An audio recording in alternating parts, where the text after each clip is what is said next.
So good morning, or good afternoon, I guess. My name is Janice Law, L-A-W.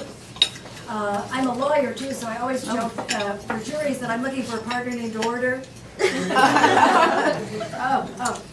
any event, I'm the founder of the American Women Writers National Museum, and it's a pleasure to have you all here today. It's a special pleasure because this is the first anniversary of the museum. So I've been up for 1 year, and people always say, well, if you're a museum, where's your stuff? Where is your stuff? Well, in our first year, we don't have stuff yet, because in our first year, I reversed the process and I started out with programs. I decided it was better to start out with programs and get the museum kind of known. And in our second year, we hope to accumulate stuff and get a permanent location. Right now, we are renting the space at the Press Club, and we're very thankful to the Press Club for allowing us to do that. I founded the museum because 70% of the books sold in America are purchased by women. And we, women, also predominate in cultural audiences. If you look at symphonies, plays, everything, we predominate in cultural audiences. Yet there was no national museum to honor our great American women writers. Probably America's most beloved book, To Kill a Mockingbird, was written by a woman writer. And also Gone with the Wind, which is America's other iconic book, also written by women. So I wanted to forevermore give America's literary lionesses a place to roar. So we're starting our second year, and I'm so glad to have you all here to celebrate that with me. And our program today is First Ladies, because the First Ladies of writing, and so we also have the First Ladies of our country. And we have very, very honored and distinguished guests today. But before I introduce those guests, I wanted to introduce someone to you who has had firsthand experience with First Ladies. And that is Miss McBride. Miss McBride? Yes, would you stand up, please? Sure. Thank you. Anita McBride was Chief of Staff, is that right? Yes. Yes. Chief of Staff To First Lady Laura Bush. to First Lady Laura Bush. And so she's greatly honored us by being here today. Thank you so much. Thank you for coming. doing this. As we all know, Laura Bush is a great proponent of writing, and writers too. So that's her cause. Thank you, Janice. Doubly proud of that. So our first presenter today is Lisa Kathleen Brady, is that correct, the pronunciation? Who is curator of the First Ladies, the beloved, ever popular First Ladies exhibit at the Smithsonian National Museum of American History. Brady is also deputy chair of the museum's Division of Political History. She curates the museum's women's history collection as well. What do you do in your spare time? I don't know. But that's typical women. You know, we can multitask and do a lot of things. Brady is co-author of First Ladies, Political Role and Public Image. She holds a BA degree in history from the University of Maryland and an MA degree from Texas Tech University. And, since I'm from Texas, I have to tell you that she was also born in Texas. So she's very welcome today. And I asked the panelists to address a question I told them in advance about women writers, and then they're going to also make their own presentation. So I'm going to introduce a panelist, let her make her presentation, then introduce the next panelist, rather than do them in a group.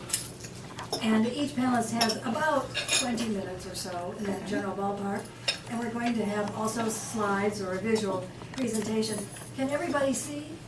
Can everybody see pretty well there? If you can't, you're welcome to move up. And just briefly, I started a project shortly after the museum opened every month to honor 4 states, the women writers from 4 states.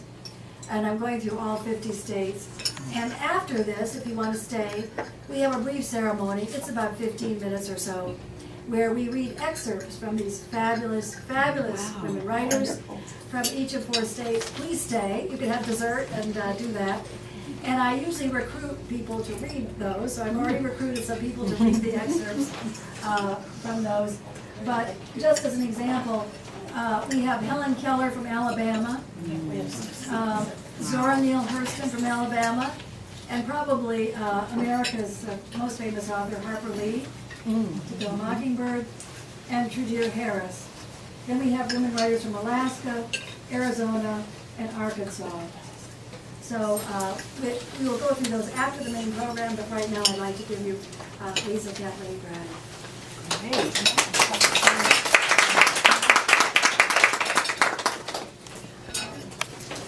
Happy Valentine's Day.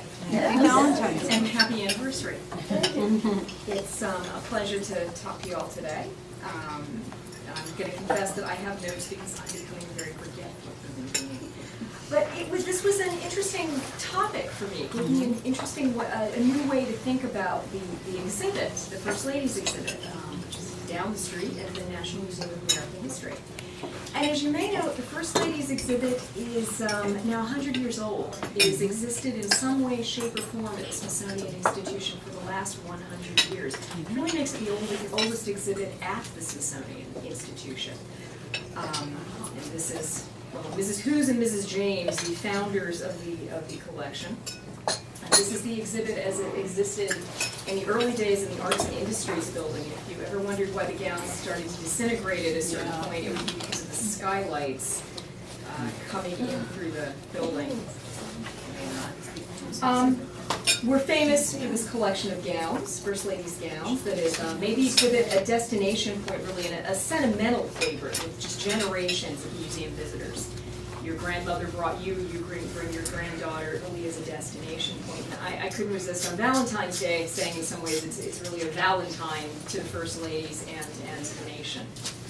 But the exhibit has changed over time. 100 years, you're going to have to change a few times. This is Helen Taft's gown that you're seeing. And it's, over the years, it has evoked the changes in style in both the First Lady's clothing and in the White House.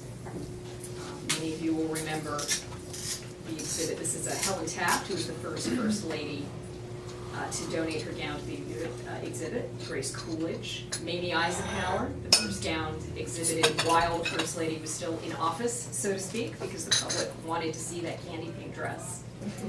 So we changed the tradition of the First Lady's gown being put on display after the First Lady left the White House. And Michelle Obama's gown. And for those who are asked, because we are always asked, we actually do not collect the second inaugural gown. That goes to the president, usually is displayed at the Presidential Library, which is a nice that can be in a variety of different places. Many of you remember this exhibit. This is the first version of the show I saw. In 1964, when our building opened, this was the period room version of the First Ladies exhibit that opened and existed till 1987. One of the first things I did at the museum as an intern was help take this exhibit apart. I've now deinstalled about 5 versions of the First Ladies exhibit. I'm beginning to think I may be the First Lady Angel of Death. This is the 1992 version of the exhibit. And as I said, the exhibit started to change. And so we've also, over time, looked not only at dresses, but at the different things that the First Ladies do. The roles that they've played, how those roles have developed, how the image of the First Lady is maintained. This is from a traveling exhibition. The First Lady is a political campaigner.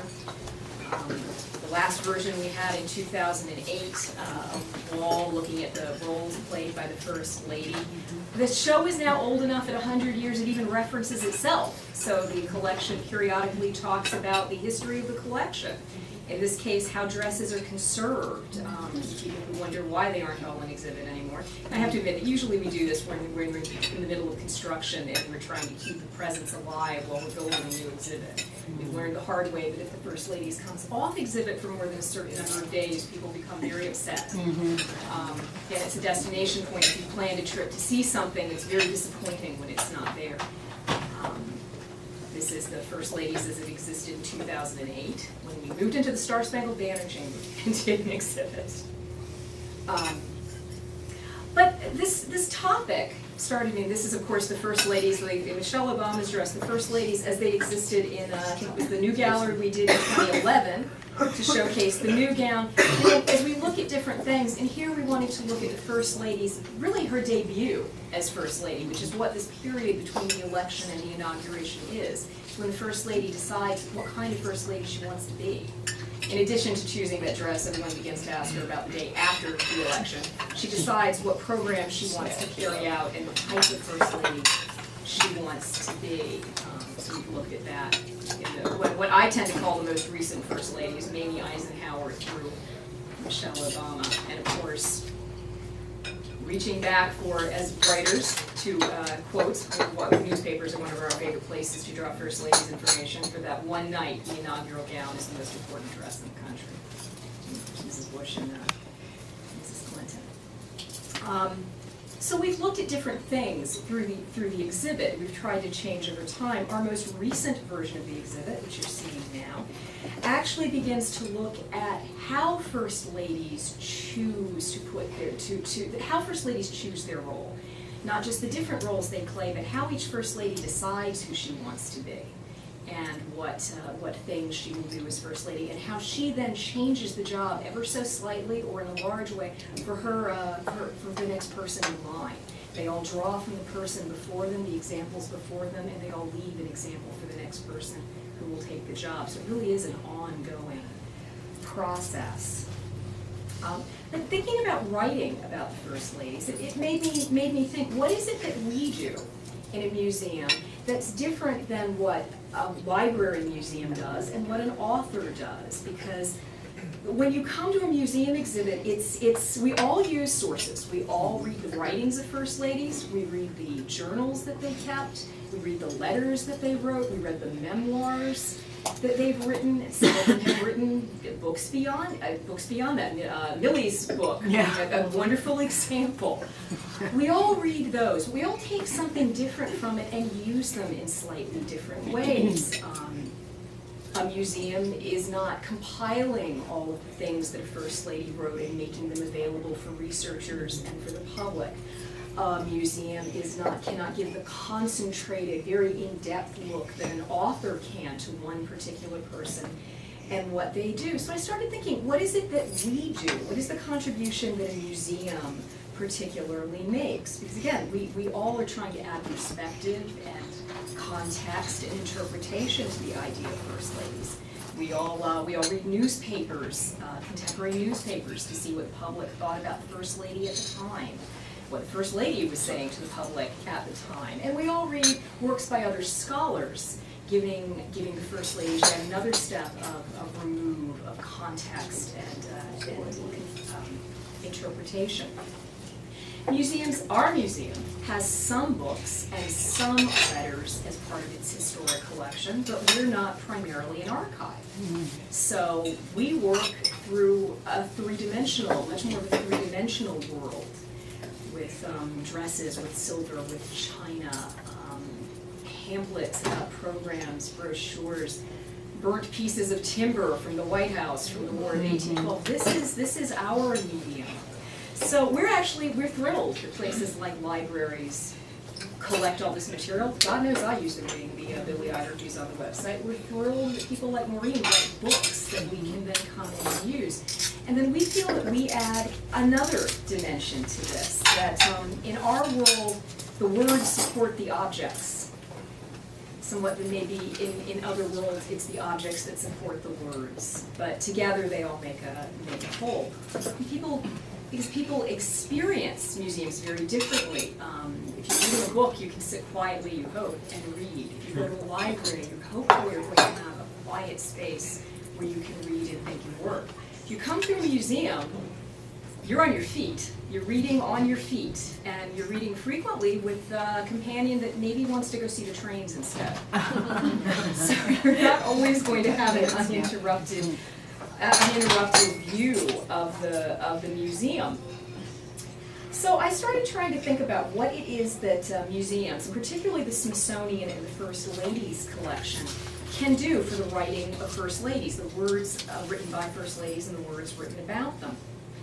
And I decided, here we go, they decided a few examples. One of the things we do is showcase first ladies who write and who promote reading. And I did not know that Anita was going to be here. But, and this is actually an object in our collection. So we do collect the writings of first ladies to use. Millie's book by Barbara Bush. We have a nice selection of National Book Festival posters.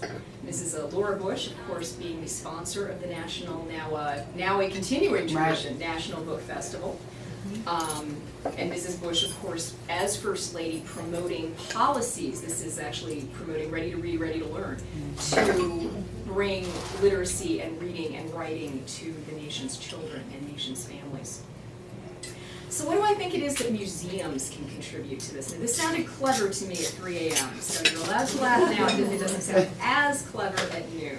But I decided that what we do is we provide a peek. We provide, hopefully, a peek experience for people on their visit to Washington. We provide a peek into the lives and the writings and the activities of First Ladies, and hopefully we're going to pique the visitor's curiosity about a particular woman, about a particular activity, even about a particular period of time. And they will then go away and come to Pat and come to Maureen and follow up with the words that we can give, the words that they can give. That will be different, sometimes more in depth, sometimes taking a slightly different view, but will add and enhance.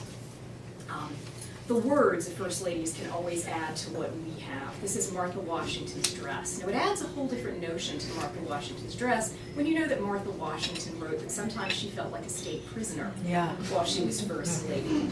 Adds a slightly different look at a beautiful silk dress with hand-painted ribbons and insects. But another way to look at the First Lady is a piece of Dolly Madison's china. And when you know that a congressman, a friend of Dolly Madison's, remarked that watching Dolly Madison lived in a very contentious time period in terms of partisan politics, you could not tell who her husband's friends were and who his enemies were. Mrs. Madison welcomed and smoothed the way for everyone. That tells you a little more, that enhances looking at something like a piece of china, because now you can think about Dolly Madison as a political hostess. And we've tried to incorporate that more and more in the exhibits. My predecessor, Edith Mayo, started the really groundbreaking exhibit, First Lady's Political Role in Public Image, when we stepped beyond the dresses and began to look at the things that First Ladies do. And in Edie's, I hope, following in Edie's footsteps, moving along that continuum, this is a portion of the new exhibit, which is simply titled First Ladies, because we've learned that no matter what we call it, that's what people will call it. As I said, we're trying to look at the roles that ladies play, but what we really wanted to experiment in this exhibit was the thing that I think museums can do best, which is take the words, take the objects, and create a small moment with the First Ladies, a feeling of intimacy with the First Ladies, that peek into the First Ladies. And we especially try to do that throughout the exhibit, but we especially try and do it in this section that we tend to call the case studies or the high boy section. And in here we're looking at 4 particular First Ladies. They'll trade out over time, but Dolly Madison, Mary Lincoln, Edith Roosevelt, who you're looking at now, and Lady Bird Johnson. And what we aim to do is give a short, focused, intimate version of a section of each of those women's lives. In our exhibit, that's a portion of the role they played as First Lady and how they enhanced it and what they brought and left for the next generation of First Ladies. Even the colors of the exhibit, which are blacks, shades of blacks and grays and white, really the idea is to mute all of the other things around you and have you really concentrate on the objects and the graphics that we're bringing out for you. Excuse me. Some of the way we do this is through what we call the high boys, which are case. We started with the idea of a scrapbook, and then moved on, as our designer said, after sitting in my office and staring at my walls, I keep mementos in my bookcase. And we started looking at the idea that each object is a memory. and it contains a memory. And so what we wanted to do is, in a very short way, display that memory and the words about that memory. Something that we could capture it, encapsulate it very quickly, but if you looked at the entire package, would leave you with an impression of this woman that you could take away and then explore more about her. We can't explain everything, but we can give you this moment. And we do that obviously by culling through all of the scholarship on First Ladies, by reading those newspapers, by reading those journals, by reading what other people in their contemporary period say about the First Ladies. Dolly Madison is a wonderful hostess. Elizabeth Keckley talking about quoting Mary Lincoln, telling her how she felt as if she had to wear expensive and beautiful clothing. People looked at her and judged her. It adds a different light to these women. So each section, we've shown these beautiful highboys and some pieces in it. So hopefully you can look at, let me see if I can, backwards is going to be a problem for me. Here we go. So that backward, you can look at Edith Roosevelt and through these beautiful sort of environmental backdrops to give you an idea of what the First Lady was living in. These clothes and these things, you can have a brief impression of, through china and jewelry and plaster fragments and a book that she inscribed for her son's best friend, an idea of the Edith Roosevelt who oversaw the renovation of the White House, recreated it as the social center of Washington, D.C. as part of the imperial presidency, and yet organized her first ladyship to create time for her children, creating a more managerial first lady position so that she would have time. Let it not be said that people were not trying to have it all throughout time. This is Dolly Madison, and in a piece of burnt timber from the White House, invitations in a little satin slipper, we try to show the Dolly Madison who created the role of political hostess and was the heroine of the War of 1812. This is, of course, the burnt White House in the background, some of Dolly Madison's dresses. Mary Lincoln, who renovated the White House, is the only existing picture of her White House, interior of her White House, and felt that she had to maintain a certain style, was looking to emulate Dolly Madison, except that she was doing it during a civil war and had to readjust to the fact that times were changing. We're showing an inkwell that speaks of her relationship with Elizabeth Keckley, a piece that Mary Lincoln, after the president's death, gave to Keckley. Things that people don't realize about Mary Lincoln, her support for the contraband slaves, the freed slaves who had made it to Washington over the lines of the war. The china and silver that speak to her image, but also the things that speak to her nursing in the Civil War. And of course, Lady Bird Johnson, because I am from Texas. Lady Bird Johnson is one of my favorite First Ladies.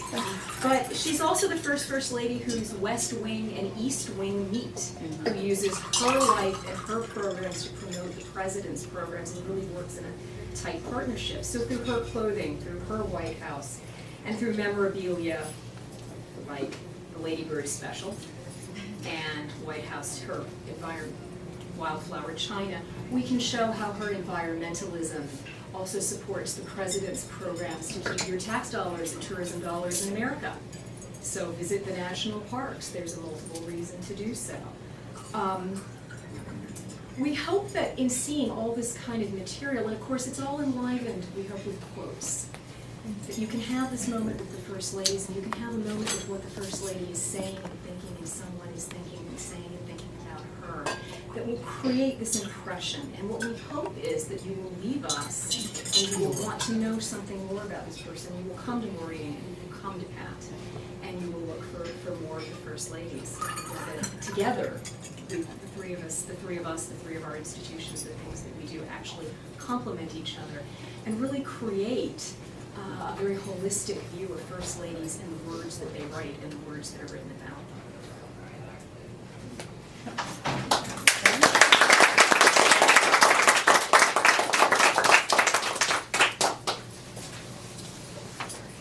Thank you so much, Lisa Kathleen.